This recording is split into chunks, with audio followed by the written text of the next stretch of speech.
People used to, listen to politicians and laugh at comedians. And today people laugh at politicians and listen to comedians. And I really remember that sentence just made me feel like there is this amazing tool, because I'm such a political animal. I love the stage and I'm usually like the funny person in the group. I was like, what would happen if I would start telling these stories on stage? The fighting in Gaza is less intense at the moment, thanks to the fragile ceasefire. But the conflict between Israel and the Palestinians continues. Sustained negotiations are required to address past grievances and to arrive at a just and sustainable peace. But what if, instead of humorless politicians sitting around the table, each side sent a team of comedians? Is laughter perhaps the best way to break through anger and hurt? In Amber Ferris's film, Coexistence, My Ass, we meet Noam Shuster Eliassi, a former UN staffer who decided to leave politics to become a comedian. As we follow Noam from the early days of developing her one-woman show, through the pandemic shutdown and the horrific events of October 7th, and then the early days of the war in Gaza, we see a warrior for peaceful coexistence who won't give up on her quest to use humor to make people see truth. Just like the fool in King Lear, comedians have a unique ability to speak truth to power. And as late-night hosts struggle to stay on the air in the US, we see that the effort to suppress political satirists is not confined to the Middle East. Our conversation with filmmaker Amber Ferris and the subject of her documentary, Noam Shuster Eliassi, on Inside the Arthouse, starting now.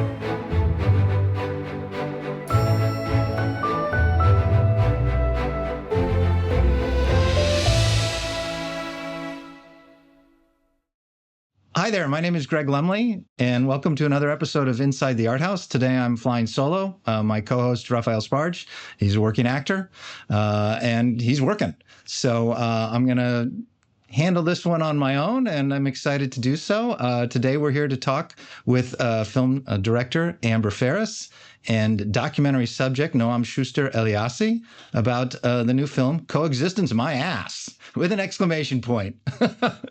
Noam, Raphael and I met because I was the subject of a documentary that he directed called Only in Theaters. So I'm going to start with you and my experience. I'm curious about your experience. What prompted you to agree to be the subject of a documentary? And do you regret that decision now? I'll close my ears. Yeah, we can start with this. Every artist out there, every interesting character, when a documentary filmmaker approaches you, run the other way. Well, I guess Amber and I have, maybe it's a unique story, maybe it's not, but we had a previous friendship. We were friends. And I loved and admired her for her previous work, Speed Sisters, which she shot in Palestine when she lived in Palestine.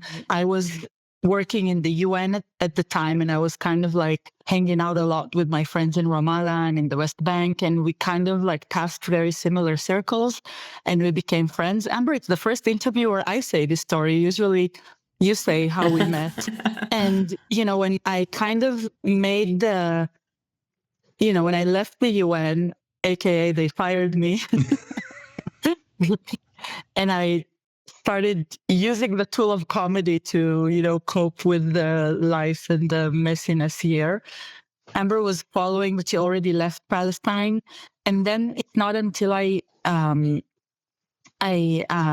got the Harvard Fellowship to work on my comedy at Harvard, where we met again in the US.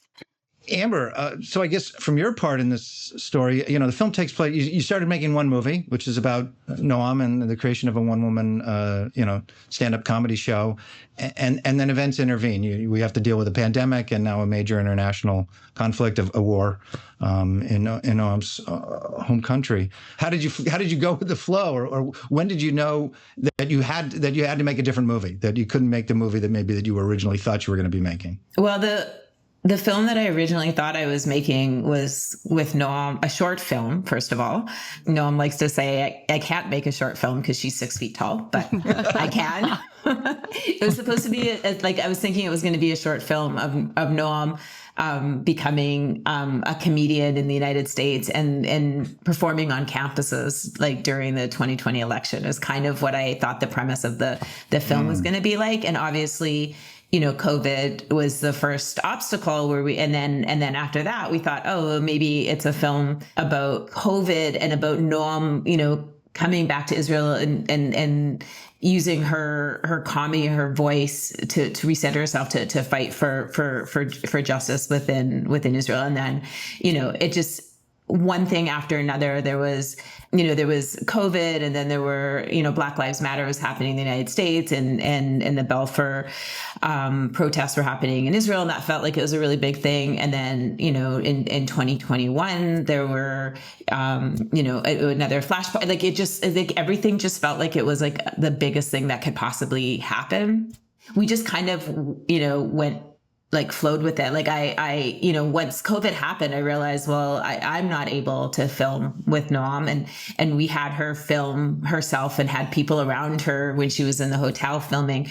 But I connected with a really amazing filmmaker in Tel Aviv named Rachel Leah Jones, and Rachel and her partner Philippe Belish really took the mantle for me because of me not being able to be there. And so because they function in the way that they're able to function, that we were able to just we worked on other things, but we were able to, to continue to follow Noam through those years and to try to figure out what it was that we were actually trying to say with this movie. So yeah, it was, I don't know if there was any one time that I actually had a very clear idea of what this film was going to be. I just knew that Noam is really great. And I know that through her, we're, it's an interesting sliver of Israeli society and telling a bigger story that is beyond just beyond Noam. Noam often says the story is about her, but it's become something bigger. And I also knew that I wanted to use the comedy show as the thread throughout the film, is to sort of play with that instead of having the traditional sort of sit down interviews, is actually have Noam tell her own story. Her jokes are her comedy show is so personal that she's really, telling her own story as she's telling those jokes. So look, I find the film to be, first funny and entertaining, but also, a welcome tonic at some respects. I mean, there have been a number of documentaries of late that have presented with the situation that's going on in Israel and Palestine, and they're presented from a different perspective. There's nothing false in the films, but sometimes we don't, because Israelis are sometimes absent, or if they are present, they are a certain section of the population. We don't know that there is an Israeli voice for peace, which unfortunately maybe is not the majority. It's definitely not the majority in the country at this point, but it is there. So I welcome that. But what is it like, sort of not recognizing your country? And I guess also, and as another point to that, is comedy the best way, or certainly the best way for you to address that?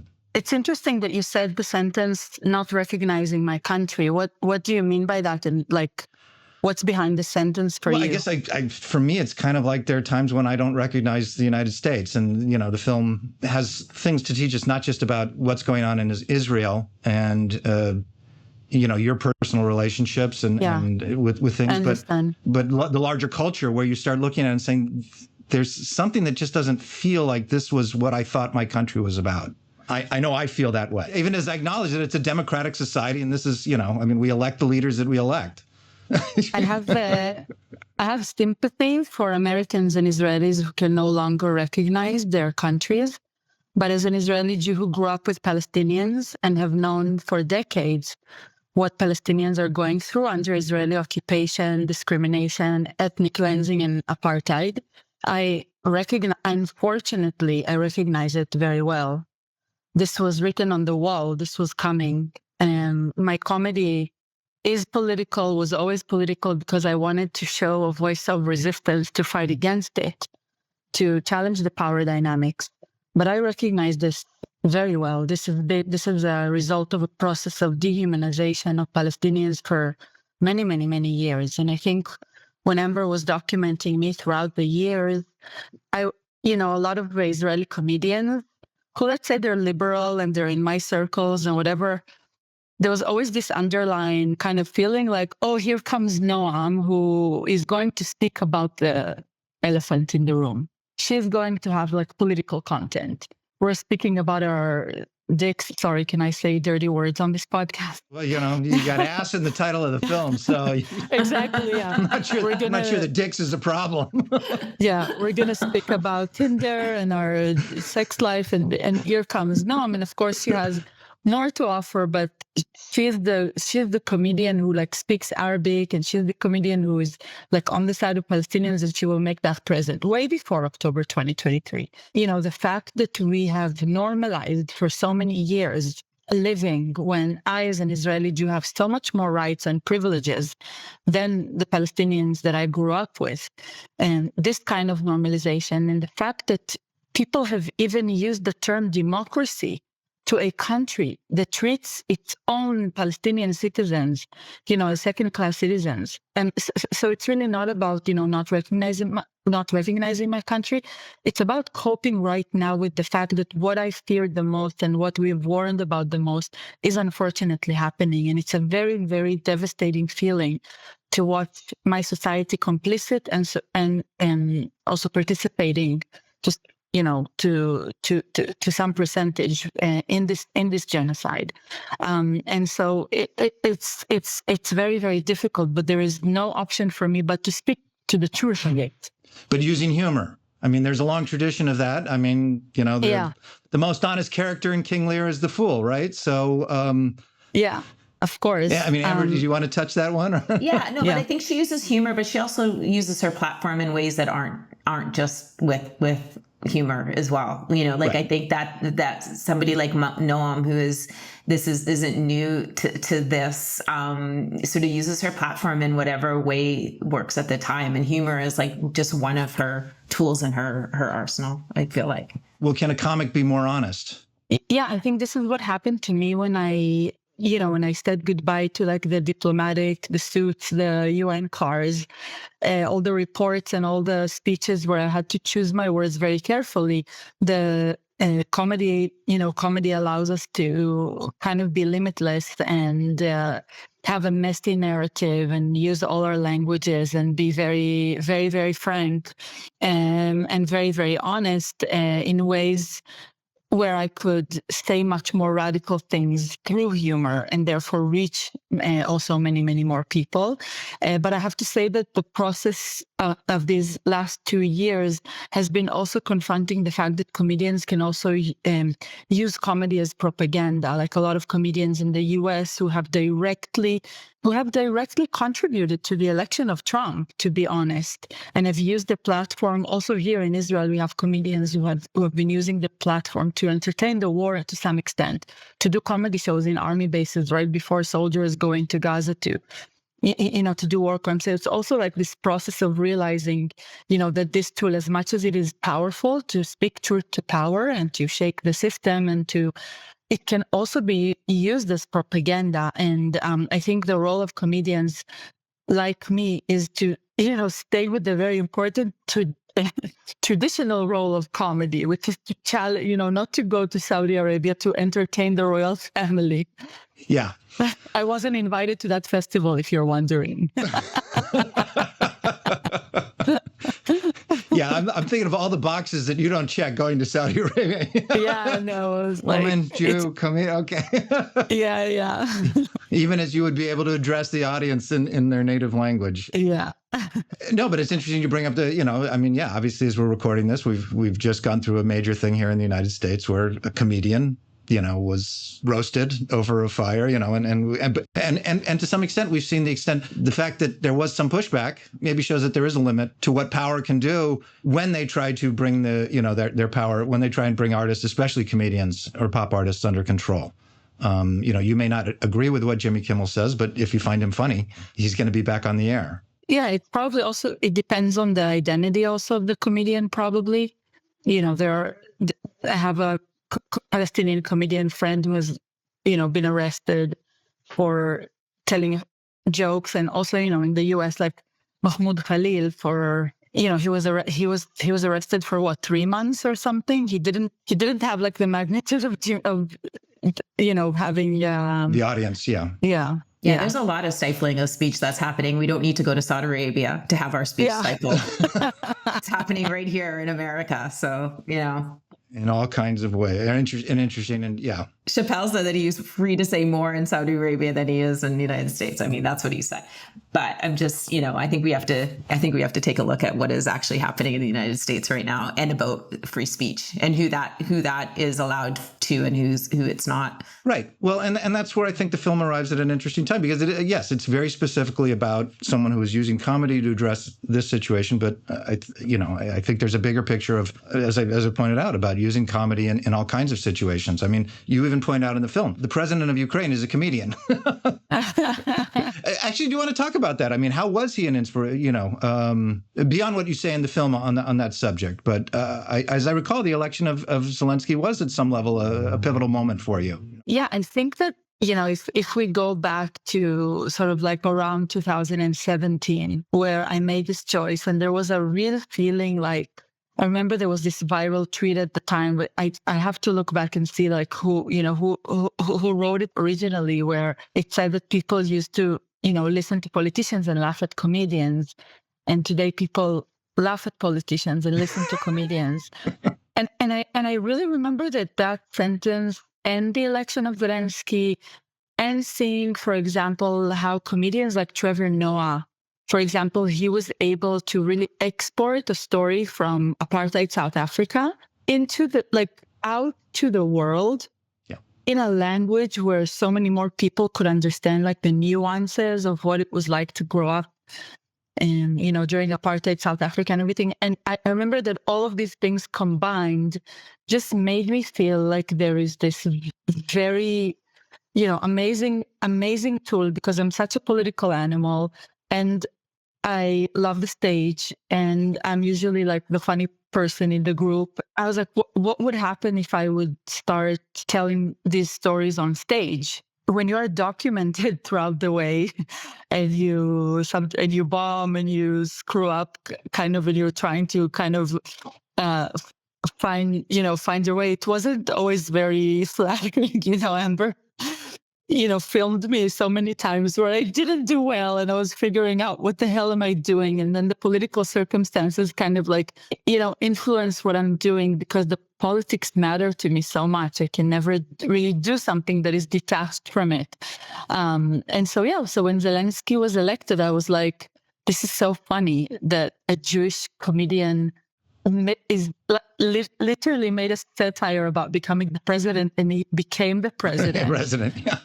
It really sends your imagination to, what if? And then, the joke that kind of became viral with the Saudi crown prince, that was, where I was able to make fun of Netanyahu and the Saudis for this kind of, for this fake kind of talks between them, and this love affair between Israel and Saudi, and many more sketches and jokes on screen, where you see like that you're hitting a spot and people are listening to it.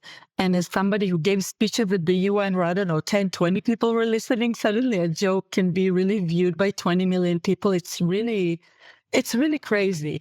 Yeah.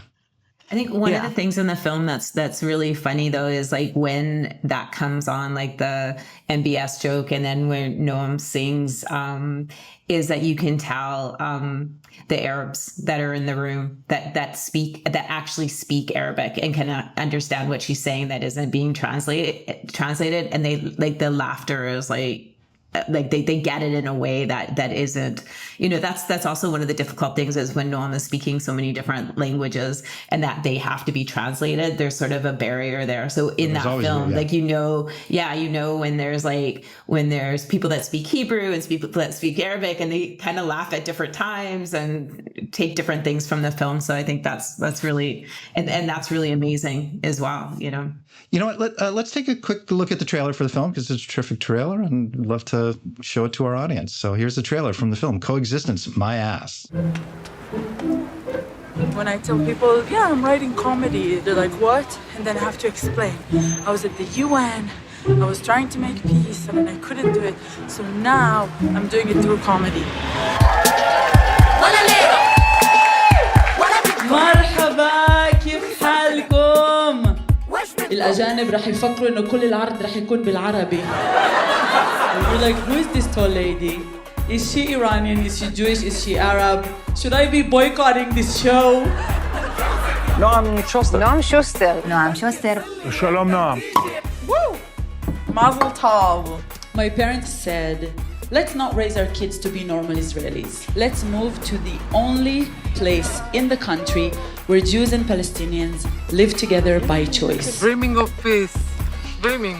My best friend Ranin, she's a Palestinian. She looks like Gigi Hadid. I look like Ahmadinejad next to her. Palestinians know the things that I'm saying. Palestine Comedy Festival. The oppressed doesn't come from an ignorant perspective, never. I'm only staying for 7 minutes, not 70 years. Wallah. The Jewish audience is where we have to work. Noam Shuster Eliassi.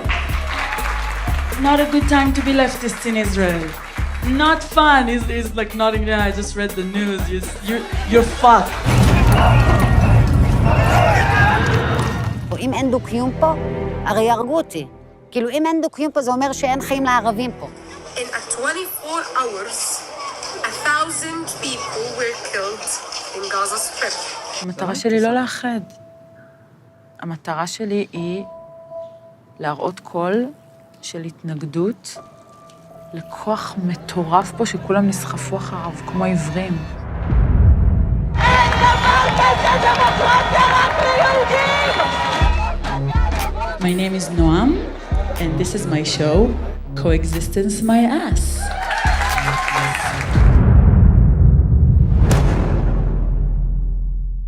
You happy? I love the trailer. I love the film. But how has the film been received, I guess, internationally? I mean, we've played in so many different countries. Like, it's really had a really amazing festival run. I don't know. Noam's really big in Poland. We learned that. They can't get enough. They troll us like crazy online too. They're like everything. Talk to me and about the plans for releasing the film in the United States. It's going to be opening in New York first? Yeah. So we have a limited theatrical release in the U.S. and it opens at the IFC Center on October 29th in New York, and I will be there for Q&As on the 29th, 30th, and November 1st. And then we're going to Canada really quickly, to Toronto, and then we're going to be in Chicago and Houston and San Francisco and Detroit, and we're going to be in LA at your amazing theaters. We're so excited. On November 7th and November 8th, I will be there. But I believe that we're playing for a week in NoHo and in Santa Monica. So that's correct. But yeah, you're going to be here for Q&A on the 7th and the 8th. And I know Moaz Jambrani is going to be at one of the shows. Yeah, and Poppy Lou from Hacks. Yeah. It's obviously going to be playing around the country. Where can people get information about when it's going to be opening in their community?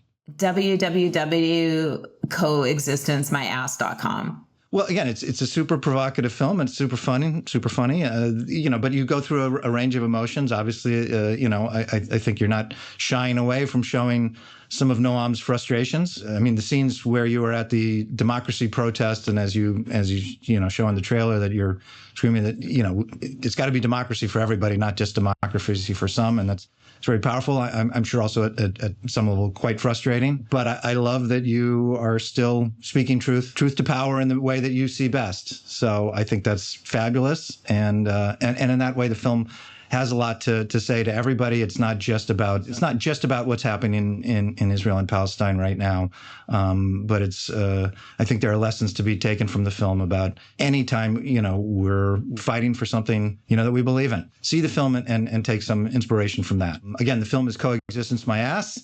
It's directed by Amber Ferris, and it's about Noam Shuster Eliassi, who've been our guests here on Inside the Arthouse. If you've enjoyed this episode, please like and share. Please make sure to look at www.coexistencemyass for information about when the film is going to be playing near you. Thank you for joining us here on Inside the Arthouse. Amber and Noam, thank you. Thanks for having us, so much. Greg. Thank you.